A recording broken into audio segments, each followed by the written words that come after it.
Good morning students. আশা করছি তোমরা প্রত্যেকে খুব ভালো আছো, সুস্থ আছো। আজকে স্ট্যান্ডার্ড 4 এর জিকে ক্লাস।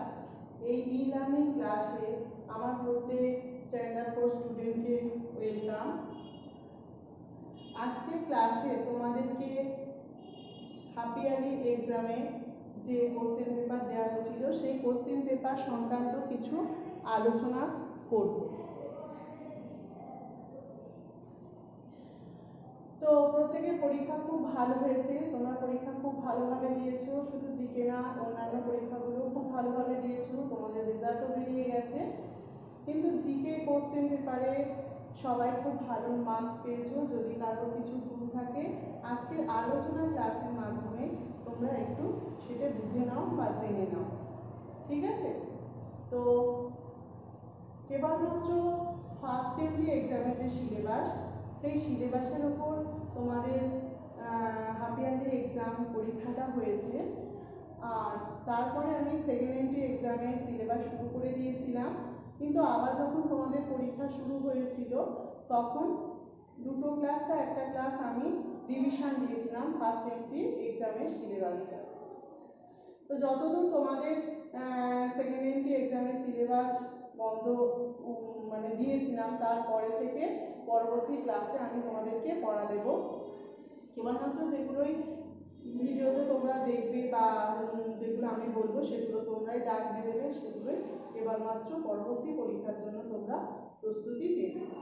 এবং বারবার বলছি তোমরা কিন্তু প্রত্যেকে লিখবে, লেখাটা যত জিকে পড়বে সাথে সাথে তোমরা লিখবে, খাতায় সেটা লিখবে, তাহলে দেখবে তোমাদের বানানো সরে যাবে এবং তাড়াতাড়ি পড়াটাও মুখস্থ হয়ে যাবে। তো আজকে স্ট্যান্ডার্ড 4 এর জিকে ক্লাসে আমি কোশ্চেনটা আলোচনা করছি। কেবলমাত্র প্রশ্ন উত্তর তোমরা পড়েছো, কিন্তু তার উপর এখানে 5টা আইটেম বা 5 ধরনের প্রশ্নতে দেওয়া ছিল। সেটা হলো একের দাগে সঠিক উত্তরটি টিক দাও, 2 শূন্যস্থান পূরণ, 3 সত্য মিথ্যা, 4 এক কথায়, 5 তোমাদের বামের সাথে ডানের সাথে বাম দিক ম্যাচ। তো আমি প্রথমে তোমাদেরকে কোশ্চেনটা আলোচনা করছি একের দাগে সঠিক উত্তরটি তে টিক চিহ্ন দাও। তো আমি আর 3টে অপশন বলছি না, যেটা উত্তর সেটা আমি তোমাদেরকে বলে দিচ্ছি একেবারে। একের দাগের ক, পৃথিবীর সবচেয়ে বেশি নিউজ প্রিন্ট তৈরি হয় কানাডায়। ঠিক আছে, টিকটা হবে কানাডায়। একের দাগের খ, ভারতের নেপোলিয়ান বলা হয় সমুদ্রগুপ্তকে। যেখানে সমুদ্রগুপ্ত আছে সেখানে তোমরা মানে সেখানে টিকটা হবে, তোমরা টিক দিয়েছো। একের দাগের গ, সবচেয়ে ভারী প্রাকৃতিক ধাতু হলো ইউরেনিয়াম। একের দাগের ঘ, ভ্যানিলা গন্ধ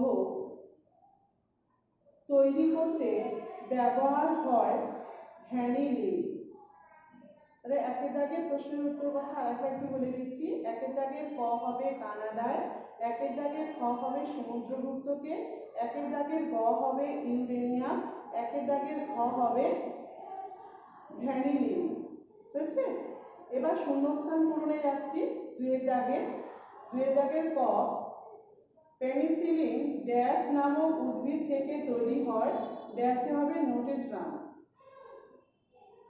দুয়ের দাগের খ, ড্যাশ হলো সবচেয়ে দ্রুতগামী পতঙ্গ, সেটা ড্যাশে হবে মাছি। দুয়ের দাগের গ, মানুষের দেহের সবচেয়ে ভারী অংশ, ড্যাশে হবে মস্তিষ্ক। দুয়ের দাগের ঘ, দক্ষিণ আমেরিকা অভিযান করেন আমেরিকো ভেসপুচি। তো আবার শূন্যস্থান কথা বলে দিচ্ছি, তোমরা একটু দেখো। দুয়ের দাগের ক নোটেট্রাম, দুয়ের দাগের খ মাছি, দুয়ের দাগের গ মস্তিষ্ক, দুয়ের দাগের ঘ আমেরিকো ভেসপুচি। হলো? এবার 3এর দাগে আছে সঠিক বাক্যের পাশে সত্য ও ভুল বাক্যের পাশে মিথ্যা লেখো। মানে বাক্যটা তোমাকে প্রথমে পড়তে হবে, যেটা ঠিক তার পাশে সত্য, যেটা ভুল তার পাশে মিথ্যা। 3এর দাগে ক, মানুষের দেহে অক্সিজেন সরবরাহ করে শ্বেত কণিকা, এটা কি হবে? মিথ্যা। 3 দাগের খ, পৃথিবীর জলবায়ু শ্রেণীবিভাগ করেন কোপারনিকাস, ওটা হবে মিথ্যা। 3 দাগের গ, স্বাধীন ভারতের বর্তমান নাম ভারতীয় যুক্তরাষ্ট্র, এটা হবে সত্য। 3 দাগের ঘ, সবচেয়ে দামি ধাতু হলো প্ল্যাটিনাম, এটা হবে সত্য। তাহলে আমি আরেকবার বলছি, তোমরা দেখো। 3 দাগের ক মিথ্যা, 3 দাগের খ মিথ্যা, 3 দাগের গ হবে সত্য, আর 3 দাগের ঘ হবে সত্য। এবার 4 দাগে আছে এক কথায় উত্তর দাও। এখানে অনেকেই পুরো, বেশিরভাগ সবাই পুরো বাক্যেই উত্তরটা দিয়েছো, তো খুব ভালো হয়েছে, এটা আমি খুব খুশি। এবার আমি আরেকবার তোমাদেরকে বলছি, তোমরা এবার দেখো 4 দাগেরটা। 4 দাগের ক, কোন যন্ত্রের সাহায্যে প্রমাণিত হয় উদ্ভিদের প্রাণ আছে? সেই যন্ত্রটা হবে ক্রেস্কোগ্রাফ। যন্ত্রের সাহায্যে প্রমাণিত হয় উদ্ভিদের প্রাণ আছে।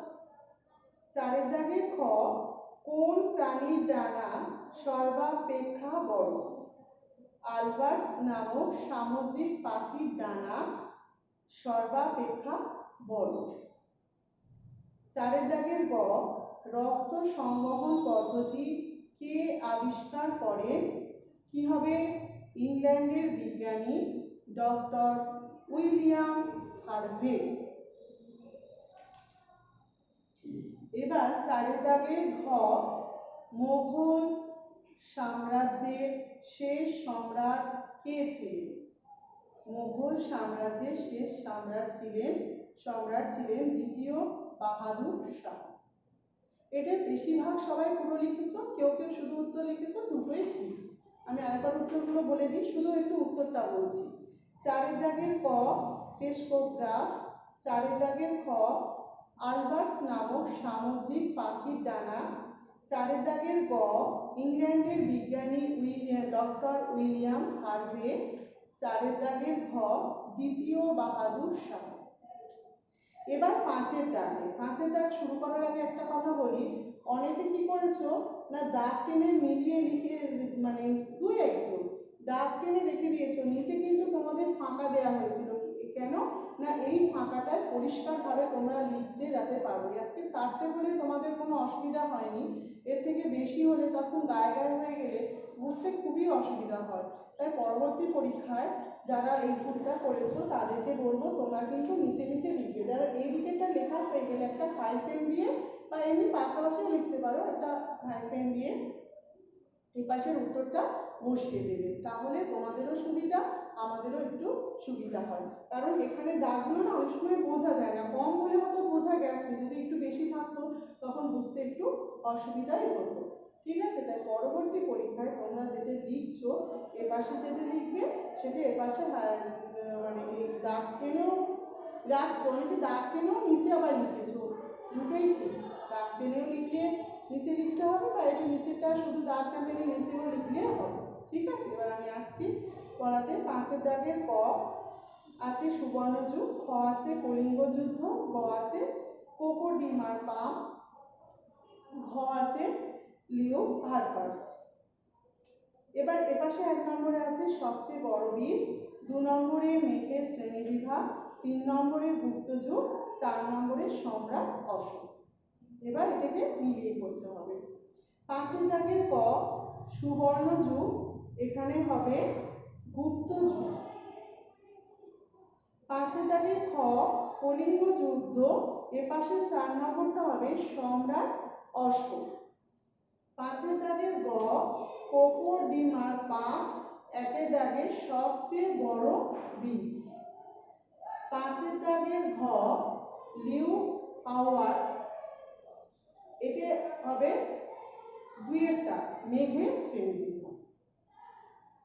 আরেকবার বলে দিচ্ছি, সুবর্ণযুগ, গুপ্তযুগ, কলিঙ্গ যুদ্ধ, সম্রাট অশোক, আর কোকোডিমার পাম সবচেয়ে বড় বীজ, আর লিউ হাওয়ার্ড মেঘের শ্রেণীবিভাগ। ঠিক আছে, আজকের গেল এই কোশ্চেন পেপার। আলোচনা পরবর্তী ক্লাসে আমি পড়া শুরু করে দেব। তো কারো যদি কোনো জায়গায় ভুল টুল থেকে থাকতো, আশা করছি তারা বুঝতে পেরেছো। আর না হলে প্রত্যেকের পরীক্ষা খুব ভালো হয়েছে, তোমরা এইভাবে পড়াশোনা করো, এগিয়ে যাও। কারণ ই লার্নিং ক্লাসের মাধ্যমে যতদিন তোমাদের পড়া হয় এইভাবেই পড়তে হবে, তোমরা একটু পড়ে নেবে। আর যখন ক্লাস হবে যে প্রশ্নগুলো আমি বলবো অবশ্যই দাগ দিয়ে দেবে। জিকে তো অনেক, জিকে পড়ার কোনো শেষ নেই, অনেক প্রশ্ন উত্তর জানা যায়, কিন্তু তোমাদের তো এত প্রশ্ন উত্তর জানলে হবে না, তার মধ্যে যেগুলো মনে হয়েছে আমার যে এগুলো ঠিক সেগুলো হয়তো দাগ দিয়ে দেবো, সেগুলোই কিন্তু তোমরা একটু মন দিয়ে পড়ে নেবে, দাগ দিয়ে নেবে। আর অবশ্যই কিন্তু পড়াটা তোমরা বাড়ির খাতায় লিখবে। সুস্থ থাকবে, ভালো থাকবে। Thank you.